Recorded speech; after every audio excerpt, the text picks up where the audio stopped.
Կալիֆորնիայում իրավապահները կանխել են թմրանյութերի հսկայական խմբաքանակի հայտնվելը փողոցներում, ինչպես բացահայտվեց գրեթե 1 տոննա մեթամֆետամինը եւ որքան կարող էր արժենալ սև բեռը։ Ռինգում նրան հաղթելը դժվար էր, բայց կյանքը կանգ առավ ճանապարհին, ինչ է հայտնի աշխարհի չեմպիոնության հավակնորդ երիտասարդ մարզուհու սպանության մասին։ Ներգաղթի դատարանի շենքի դիմաց կրակ, ծուխ եւ ձերբակալություն, ով էր կանգնած այս հարձակման հետևում եւ ինչու էր նրա մոտ գտնվում այսի դեմ նյութեր։ Միացյալ Նահանգներ, Իրան պատերազմ, հրթիռներ, անօդաչուներ եւ նոր ավիահարվածներ, արդյոք տարածաշրջանը կանգնած է լայնածավալ պատերազմի նոր փուլի շեմին։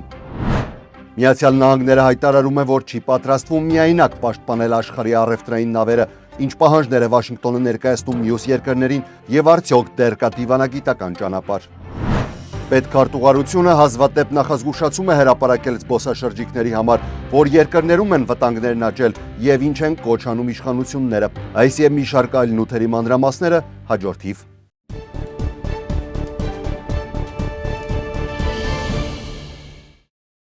Armedia YouTube-յան ալիքում ամենագլխավոր լուրերն են, ես Հարություն Մինասյանն եմ, բարև ձեզ, այսօր հուլիսի 20-ն է, օրը երկուշաբթի եւ աշխատանքային շաբաթը մեկնարկում են նաեւ մեզ մոտ։ Կանխավ շնորհակալություն եմ սակայն ցանկանում հայտնել բոլորին, ովքեր որ մեզ մշտապես աջակցում են, իսկ եթե առաջին անգամ եք դիտում մեր լուրերը, ապա բաժանորդագրվեք ալիքին, դա մեզ բնականաբար մեծ օգուտ կբերի։ Սկսենք առաջին լուրից, Անահայմում ոստիկանությունը հայտնաբերել է մեծաքանակ մեթամֆետամին մոտ 2200 ֆունտ, որը գրեթե հավասար է 1 տոննայի։ Սա լայնածավալ գործողության արդյունքում հերթական խոշորածավալ հայտնաբերումն էր, որը կանխել է թմրանյութի հայտնվելը Կալիֆորնիայի փողոցներում։ Նախնական հաշվարկներով առգրաված մեթամֆետամինի շուկայական արժեքը կարող է կազմել միլիոնավոր դոլարներ։ Ոստիկանության թմրանյութերի դեմ պայքարի բաժինը նախ իրականացրել է գաղտնի հսկողություն, այնուհետև կանգնեցրել է 2 կասկածյալի ավտոմեքենան եւ դատարանի թույլատվությամբ խուզարկել նաեւ նրանց բնակելի տունը։ Հրապարակված լուսանկարում երևում են հարյուրավոր փաթեթներ լցված մեթամֆետամինով։ Ընդամենը 1 ամիս առաջ էլ Կալիֆորնիայի Փամդեյլում իրավապահներն առգրավել էին ավելի քան 800 ֆունտ մեթամֆետամին։ Բռնցքամարտի աշխարհի չեմպիոնության հավակնորդը զոհվել է ավտոմեքենայի դիտավորյալ հարվածից Թեքսաս նահանգում 26-ամյա պրոֆեսիոնալ բռնցքամարտիկ Հաննա Ռապն է մահացել։ Բրազո շրջանի շերֆի վարչության տվյալներով Ռապը առավոտյան հեծանիվով երթևեկելիս է եղել, երբ ավտոմեքենան անցել է նրա կողքով, հանկարծ արգելակել, ապա հետընթաց դիտավորյալ բախվել հեծանվորդին։ Ծանր վնասվածքներ ստացած մարզուհին տեղափոխվել է հիվանդանոց, որտեղ էլ մահացել է։ Իրավապահները պարզել են, որ մեքենան վարել է 31-ամյա Չարլզ Մեդինան։ Կասկածյալը ձերբակալվել է։ Հաննա Ռապը 2024 թվականին էր անցել պրոֆեսիոնալ բռնցքամարտի։ Նա անցկացրել էր 10 մենամարտ, գրանցելով 8 հաղթանակ, 1 ոչ պոկի եւ 1 պարտություն։ Այսօր վաղ առավոտյան Սանտա Մոնիկայի Պիրե հարավանությամբ հրաձգություն է տեղի ունեցել։ Իրավապահներն ու շտապօգնության աշխատակիցները ահազանգով ժամանել են Պիրեի հյուսիսային կողմ գտնվող ավտոկայանատեղի, որտեղ հայտնաբերել են հրազենային վնասվածքով մի տղամարդու։ Չնայած բժիշկների եւ փրկարարների գործադրած ջանքերին տղամարդու կյանքը փրկել չի հաջողվել։ Ոստիկանությունը շրջափակել է ավտոկայանատեղի մի հատվածը ու սկսել քննչական գործողություններ, մինչդեռ Սանտա Մոնիկայի Պիրե աշխատանքը շարունակվել է բնականոն ռեժիմով։ Զոհված ինքնությունը դեռևս չի հրապարակվել, հայտնի չէ նաև արդյոք կասկածյալը հայտնաբերվել կամ ձերբակալվել է, դեպքի հանգամանքները շարունակում են քննվել։ Նյու Յորքում արդեն այսօր առավոտյան մի անց հրկիզող սարք է գործադրել այն շենքի մոտ, որտեղ տեղակայված է ներգաղթի դատարանը եւ մի շարք այլ դաշնային գերատեսչություններ։ Դեպքից անմիջապես հետո կասկածյալը ձերբակալվել է։ Դաշնային հետաքննությունների բյուրոն FBI-ը հայտնել է, որ հակահաբեկչական համատեղ աշխատանքային խումբն է հետաքննում դեպքը։ Նախնական տվյալներով ձերբակալված անձի մոտ հայտնաբերվել են այսի դեմ ուղղված նյութեր։ Նյու Յորքի քաղաքապետ Զորան Մամդանին տեղի ունեցածը որակել է խիստ անհանգստացնող, նշելով, որ ուրախ է, որ ոչ ոք լուրջ վնասվածքներ չի ստացել, իսկ կասկածյալն արդեն ոստիկանության վերահսկողության տակ է։ 26 Federal Plaza շենքում տեղակայված են մի շարք դաշնային գերատեսչություններ, այդ թվում FBI Նյու Յորքի գրասենյակը, ներգաղթի դատարանը, որը վերջին ամիսներին նաև դարձել է հականերգաղթային քաղաքականության դեմ բողոքի ակցիաների հիմնական վայրերից մեկը։ Այստեղ են ICE աշխատակիցները հաճախ ձերբակալություններ իրականացնում։ Կրկին վերադառնանք Կալիֆորնիա, մասնավորապես Լոս Անջելես, Վեսթ Հոլիվուդում խոշոր ջրատարի պայթյունից հետո վերականգնողական աշխատանքներն արդեն 5-րդ օրն էին, շարունակվում են։ Լոս Անջելեսի ջրի եւ էլեկտրոէներգիայի վարչության LADWP աշխատակիցները շաբաթվա ընթացքում արդեն տեղադրել եւ եռակցել են վնասված 36 դյույմանոց պողպատե խողովակի նոր 25 ֆունտանոց հատվածը։ Այժմ մասնագետները ճնշման փորձարկումներ են անցկացնում։ Դրանից հետո խողովակաշարը պետք է ախտահարվի բարձր խտության քլորացված ջրով, անցնի ջրի որակի ստուգումներ եւ միայն դրանից հետո կրկին միացվի խմելու ջրի համակարգին։ Քաղաքային իշխանությունները դեռ չեն հրապարակել, թե աշխատանքները երբ կավարտվեն եւ երբ կբացվի ճանապարհը։ Սակայն Լոս Անջելեսի քաղաքապետ Քերեն Բասը հայտարարել է, որ նախնական գնահատմամբ վերականգնումը կարող է ավարտվել առաջիկա մի քանի օրերի ընթացքում, մինչդեռ սկզբում մտավախություն կար, որ այն կարող է տևել շաբաթներ։ Չնայած հիմնական ջրատարը դեռևս շահագործման չի հանձնվել, LADWP-ն վստահեցնում է, որ բնակիչները շարունակում են ստանալ անվտանգ խմելու ջուր այլընտրանքային ջրագծերի միջոցով։ Տուրիստներին խորհուրդ է տրվում դիմել քաղաքապետարան կայքի միջոցով կամ LADWP-ին վնասի փոխհատուցման դիմումներ ներկայացնելու համար։ Թողարկման երկրորդ հատվածում կանդրադառնանք Միացյալ Նահանգներ-Իրան հակամարտության լուրերին, սակայն մինչև այդ թույլ տվեք շնորհակալություն հայտնել մեր գործընկերոջը Վիվալդի Քեթրինգին։ Միշտ կարևոր արժեք է եղել հայկական օջախում հյուրընկալությունը, իսկ այսօր այն կարող է լինել նաև առանց ժամեր շարունակ խոհանոցում անցկացնելու։ Վիվալդի Քեթրինգը կհոգա լավագույն հյուրասիրության մասը, իսկ դուք պարզապես ժամանակ անցկացնեք ձեր ընտանիքի հարազատների եւ հյուրերի հետ։ Եթե պատվեր կատարելիս էլ նշեք, որ Վիվալդի Քեթրինգի մասին տեղեկացել եք Արմեդիայից, այսինքն մեզանից, ձեզ սպասվում է հաճելի անակնկալ։ Պատվերները կարող եք կատարել ինչպես առցանց, այնպես էլ զանգարելով 707 771 77 71 հեռախոսահամարով։ 12 appetizers, 5 hot dishes,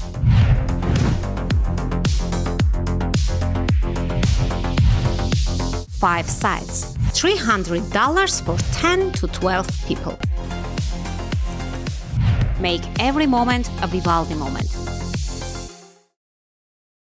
Շարունակենք լուրերը, ինչպես նշել էի Միացյալ Նահանգներ-Իրան թեմաներով։ Միացյալ Նահանգների զինված ուժերը արդեն 9-րդ գիշերն է, ինչ հրթիռային հարվածներ կամ ավիահարվածներ են հասցնում Իրանին։ Ավելի վաղ նաև հայտարարվել էր, որ Հորդանանում 2 ամերիկացի զինծառայող է զոհվել։ Կիրակի օդային տագնապի ազդանշաններ են հնչել Հորդանանի մայրաքաղաք Ամանում, երկրի զինված ուժերը հայտնել է, որ խոցել են Իրանից արձակված 3 հրթիռ, իսկ 4-րդը ընկել է անմարդաբնակ տարածքում։ Մեկ ամիս առաջ կնքված ժամանակավոր հրադադարի համաձայնությունը փաստացի փլուզվել է, իսկ Հորմուզի նեղուցի նկատմամբ վերահսկողության համար պայքարը նորից սրվել, մեծացնելով լայնածավալ պատերազմի վերսկսման վտանգը։ Իրանի գերագույն առաջնորդ Այաթոլլա Մոջթաբա Խամենեին պետական լրատվամիջոցներով տարածված հայտարարության մեջ նշել է, որ Միացյալ Նահանգների գործողությունները ցույց են տալիս, որ նախագահ Դոնալդ Թրամփի ստորագրությունը լիովին արժեզուրկ է եւ անվստահելի։ Միացյալ Նահանգների կենտրոնական հրամանատարության տվյալներով վերջին ավիահարվածները ուղղված են եղել Հորմուզի նեղուցում առևտրային նավագնացությանը սպառնացող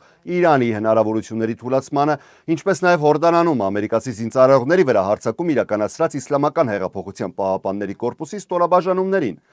Միաժամանակ Ատոմային էներգիայի միջազգային գործակալությունը հայտնել է, որ ուսումնասիրում է տեղեկությունները, ըստ որի Իրաքի սահմանին գտնվող իրանական միջուկային օբյեկտներից մեկի վրա գիշերային ամերիկյան հարձակումներ են տեղի ունեցել։ Ի պատասխան Իրանը անօդաչու թռչող սարքերով հարվածներ է հասցրել Քուվեյթում տեղակայված ԱՄՆ ռազմական ենթակառուցվածքներին, այդ թվում Ալ-Ադիրի ճամբարին եւ Ալի Ալ-Սալեմ ավիաբազային։ Իրանական պետական հեռուստատեսության փոխանցմամբ այդ բազաները վերջին շաբաթվա ընթացքում բազմիցս հայտնվել են Իրանի հարձակումների թիրախում։ Քուվեյթի պետական լրատվական գործակալությունն էլ հրապարակել է տեսանյութ, որտեղ երկրի վարչապետը հիվանդանոցում այցելում է իրանական հարվածների հետևանքով տուժածներին։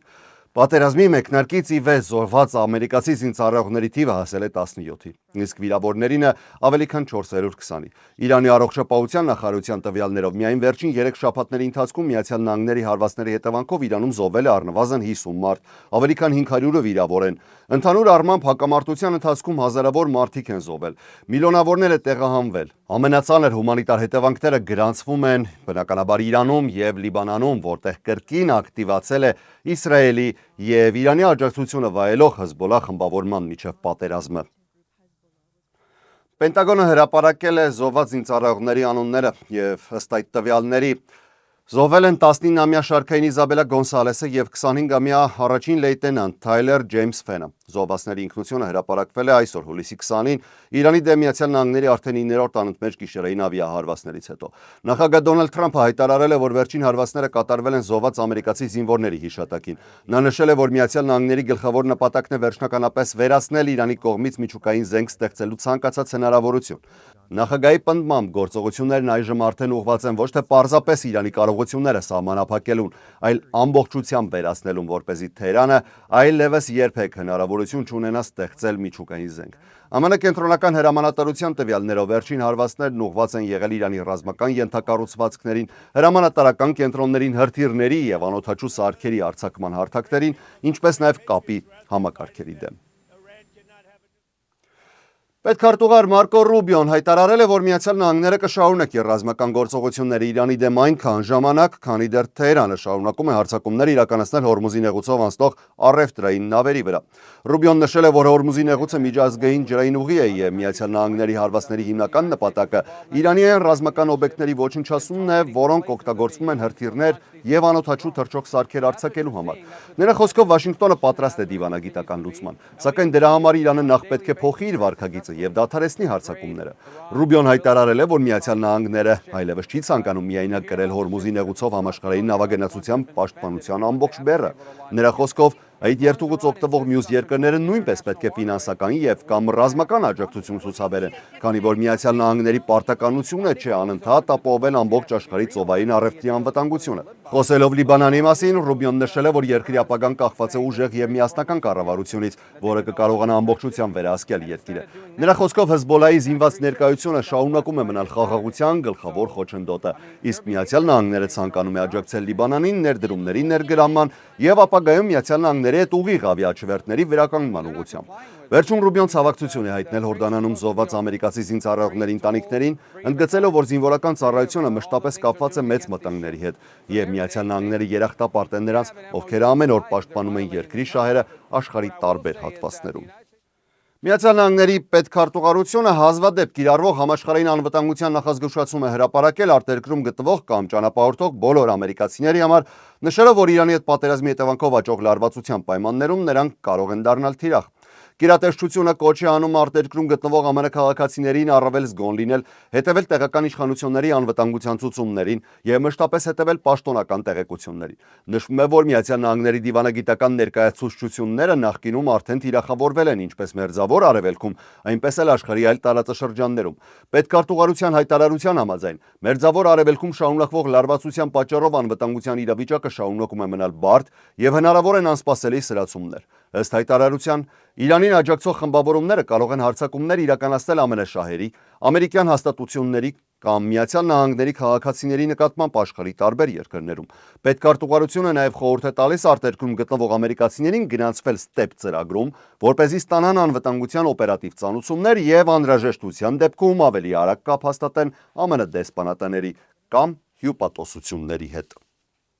Եվ այս ժամի վերջին լուրը վերաբերում է սոցիալական ցանցերին։ Թենեսի նահանգը դատանում մեղադրում է Meta Platforms ընկերությանը, պնդելով, որ Instagram-ի կառուցվածքն է նպաստել դեռահասների հոգեկան առողջության ճգնաժամի խորացմանը։ Դատավարությունը մեկնարկել է այսօր ու նախատեսվում է, որ կտևի շուրջ 7 շաբաթ։ Այն միաժամանակ կընթանա Կալիֆոռնիայում Meta-ի դեմ ընթացող առնվազն եւս 2 դատավարությունների հետ։ Թենեսիի գլխավոր դատախազությունը պնդում է, որ Meta-ն խախտել է նահանգի սպառողների պաշտպանության օրենքը, գիտակցաբար ստեղծելով այնպիսի հարթակ, որը խրախուսում է դեռահասների կախվածություն առաջացնող օգտագործումը եւ հասարակությանը մոլորեցրել է դրա անվտանգության վերաբերյալ։ Հայցի համաձայն Meta-ն չի հրապարակել իր ներքին հետազոտությունների արդյունքները, որոնք ըստ դատախազության ցույց են տվել, որ Instagram-ը կարող է վնասակար ազդեցություն ունենալ դեռահասների հոգեկան առողջության վրա։ Միևնույն ժամանակ ընկերությունը շարունակել է առաջարկել այնպիսի գործառույթներ, որոնք ըստ հայցի վտանգավոր են եղել առանց օգտատերերին նախազգուշացնելու։ Meta-ի ներկայացուցիչը հայտարարել է, որ ընկերությունն արդեն ներդրել է անվտանգության բազմաթիվ գործիքներ սոցիալական ցանցերից օգտվող 100,000-ավոր Թենեսիի դեռահասներին պաշտպանելու համար։ Ընկերությունը նաև պնդում է, որ նահանգի մեղադրանքները վերաբերում են օգտատերերի կողմից հրապարակվող բովանդակությանը, իսկ Միացյալ Նահանգների դաշնային օրենքը սոցիալական հարթակներին պաշտպանում է երրորդ անձանց հրապարակումների համար իրավական պատասխանատվությունից։ Meta-ն ներկայումս զբաղվում է հազարավոր նմանատիպ դատական հայցերի, ինչպես նահանգային, այնպես էլ դաշնային դատարաններում։ Գրեթե ԱՄՆ բոլոր նահանգները տարբեր պահանջներ են ներկայացրել ընկերության դեմ, պնդելով, որ նրա սոցիալական հարթակները բացասաբար են ազդում երեխաների եւ դեռահասների հոգեկան առողջության վրա։ Այս ժամի համար նախատեսել էինք այսքանը, մեր հաջորդ թողարկումը երեկոյան ժամը 8-ին է։ Ես Հարություն Մինասյանն եմ, շնորհակալ եմ ուշադրության համար։ Ամենակարևորը՝ առողջ եւ խաղաղ եղեք։ Ցտեսություն։